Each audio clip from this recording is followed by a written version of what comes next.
Welcome to cleveland.com, inside Cleveland Clinic Courts here. It is Cavs Media Day, an exciting day for the Cavs. Our first introduction of LeBron James, Kevin Love, Kyrie Irving wearing their new jerseys. We'll have continuing coverage all throughout the day. cleveland.com/Cavs. I'm your host, Chris Fedor, and joining me, the Cavs beat reporting team. We've got Chris Haynes and Joe Vardon, our LeBron beat reporter, and we've got so much coverage throughout the day here on cleveland.com. Guys, this is absolutely amazing, something that I've never been a part of. Chris, over 300 media members expected for the festivities today. Yeah, it's definitely something, my time in Portland. I can say I've never come close to experiencing anything like this. So it's definitely, you can tell it's a special time. Electricity, excitement is in the building. This city is just ready to crank up. And so this is the first start. This is the kick start. This is the jump starter right here. So we'll see what comes out of it. And Joe, I think you covering LeBron James, this just once again goes a long way in confirming that you're going to be covering the most powerful athlete in all of sports, not just the NBA. Yeah, and I think that his power even transcends sports. We were talking coming in, the media is actually set up to work in a tent outside this building. That's the kind of setup you have when the President of the United States comes in.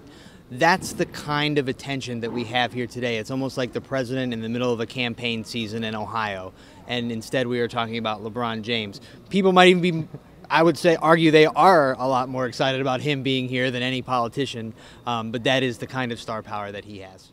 Of course, LeBron is the big draw here. Everybody knows that. Chris, from your perspective, what do you want to hear from LeBron James today in his first real meeting with the media? You know, he's been here. He had his homecoming celebration. He had a couple of other events. He had a series TV show that premiered here in Cleveland. But this is media day, and this is an opportunity for a lot of people, not just locally but nationally, to pick the brain of LeBron. What do you want to hear from him? Well, I want to hear about, his development of being a leader. When he was here, his first stint here in Cleveland, he was a young guy coming up. We all knew he was the best player at that time, or arguably the best player at the time, but still there were still some veterans on that team who were the locker room guys, the key locker room guys. Now he's going to be the best player, and he's going to be the main locker room guy. This is his team. So he has to impose his will, from a mental standpoint, a physical standpoint, and a leadership standpoint. And so I'm interested in seeing how he's going to do that. It's one thing to say it, but I want to know how. I think those are some things I'm going to look forward to.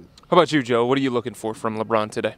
I don't know that I'm looking for much just because he has been in this situation before. It's more like the people in the audience will be kind of experiencing this for the first time. He's been here. I am much more interested to see how this team comes together over training camp and once we get onto the floor in games and leading up to the October 30th, lid lifter against the Knicks.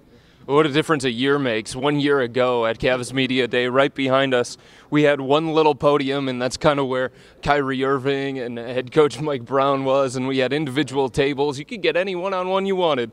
And now you can see, wow, there are a lot of chairs set up for this kind of thing, but that's what comes when you've got championship aspirations. And I want to talk about that with you, Chris, because this is a new team coming together in one off season. 5 players, that's it, 5 players from the roster last year back. How much of a challenge is that going to be? It's going to be an extreme challenge, and that's going to be the most difficult part of this whole process is guys gelling together, getting to know each other's game, knowing where each guy likes the ball at on the court, defensive assignments. It takes communication, and a lot of times you need to be together for a long period of time to get your defensive concept straight. And so that's going to be the part that we're going to have to keep watching and looking forward to see if they progress. It might take, championship aspirations, definitely I can think it's going to be a championship caliber team. But, these first 3 months, I'm going to give it the first 2 to 3 months, this is where we're going to see, hey, if this team really has what it takes to get to that next level.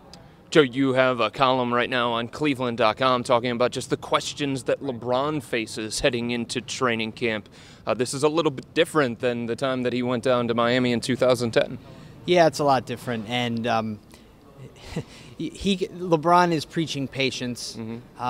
I'm sorry, LeBron, but there's been no championship here in, do the math, I think 50 years. Yep, that's right. 1964. There is no patience. LeBron is the best player in the league. Kevin Love is among the best players in the league. Kyrie Irving might be.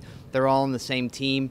The patience will wear very thin. They need to win. They know that, and I think that LeBron will set that kind of tone very early.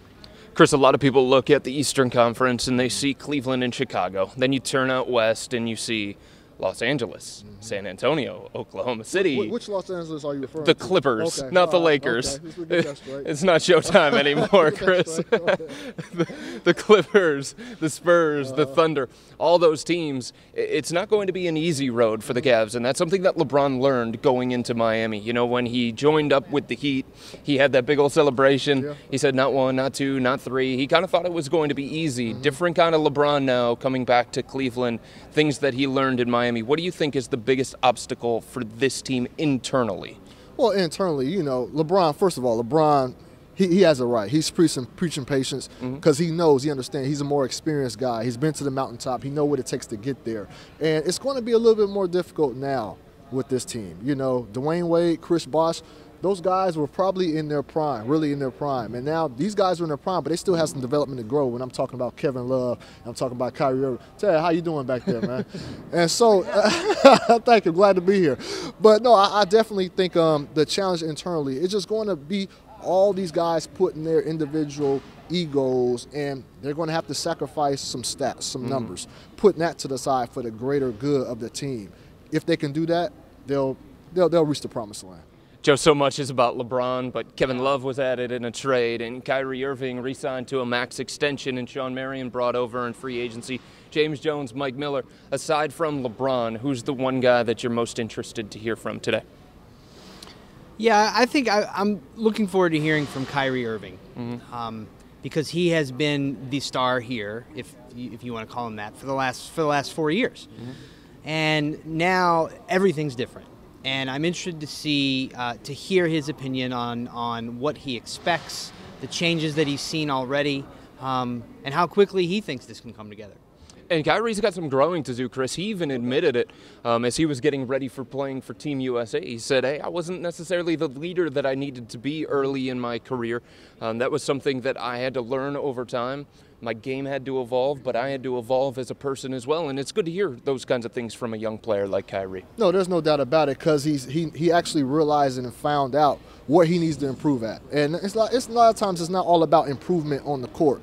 It's about improvement, you know, internally, within yourself, making sure you have the right frame of mindset. Because the point guard position, no matter, I don't care if it's the 80s, 70s, it's always been the leadership position. And even though you got LeBron James, the best player in the world, running that wing aside, you got Kevin Love, arguably the best power forward in the league, you still have to be a leader out there. You know, LeBron is probably, this is LeBron's team. He's going to be the captain. But that point guard position demands leadership. And I think he's learned that over the course of his time with Team USA. Hopefully we can see if that translates over to this. Now, Chris, the Cavs were expected to bring 20 to training camp. Training camp starts tomorrow, but they made a trade last night. They get Keith Bogans. They trade away 4 different guys, a couple of draft picks. They get a couple of draft picks back. But can you explain why that deal went down, when it went down, and what his addition is going to mean to the Cavs? Well, a couple of those players weren't able to be traded to, I believe, after the 21st. So we always knew once the Cavs acquired those players from the Jazz, they were going to be flipped relatively soon. But with the case where you're bringing on Keith Bogans and, you know, let me add Brendan Haywood into the mix because he can possibly be involved in something later down the road. Those guys right there, they may help you short term right now. Keith Bogans, we talk about a rugged defender, somebody who's, you know, has a great he's great in the locker room. He's known for doing that. And so I don't think he's going to be on the depth chart right now. But just a nice insurance blanket. But the main thing that people are talking about is non-guaranteed deals. He has a $5 million non-guaranteed deal. Him and Brendan Haywood combined after this season can combine to have $16 million of non-guaranteed deal. And if you don't know what that means that's a lot that can be used in a bigger trade for going into next summer. So what the Cavs are doing, David Griffin is doing an excellent job with this, is that he's making sure short term those guys may be serviceable, may be able to help, but long term those contracts are definitely going to be able to help this organization out in the future. What a difference a year makes here in Cleveland, especially when it comes to the Cavs. They go from a team that celebrated lottery victories to hopefully celebrating a lot of victories, maybe even 60+. And this is just the start of it. It's Cavs Media Day. Training camp gets started tomorrow. Look for all of our coverage online, cleveland.com. For Joe Vardon, Chris Haynes, I'm Chris Fedor. We'll be back with you later on tonight from right here inside Cleveland Clinic Courts.